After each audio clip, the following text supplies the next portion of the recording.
23 مارچ 1940 کو قرارداد پاکستان منظور ہوئی۔ اس قرارداد نے مسلمان قوم کو نجات کی راہ دکھا دی، جس پر چل کر وہ ہندو قوم کے سیاسی غلبہ، معاشرتی برتری، معاشی استحصالی تعصب اور تنگ نظری سے نجات حاصل کر سکتے تھے۔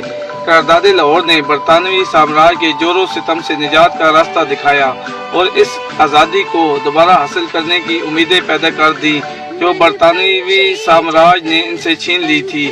قرارداد پاکستان میں مسلمانوں کی دلی تمناؤں کی عکاسی ہوتی تھی۔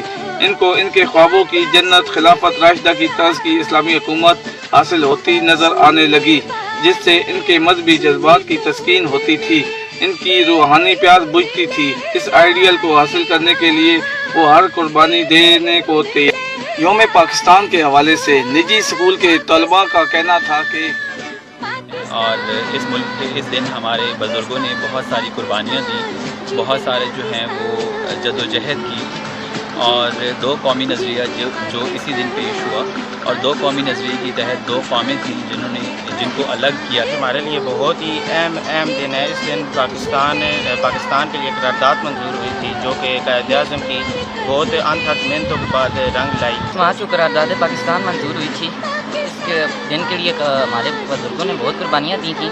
اس کا مقصد یہ تھا کہ مسلمان اور ہندو دو قومیں تھیں جو کبھی اکٹھی رہ نہیں سکتی۔ ہمارا ایک بہت اہم دن ہے۔ اس دن دو قومی نظریہ وجود میں آیا کہ دو قومیں مسلمان اور ہندو جب ایک ساتھ نہیں رہ سکتے۔ پاکستان زندہ باد!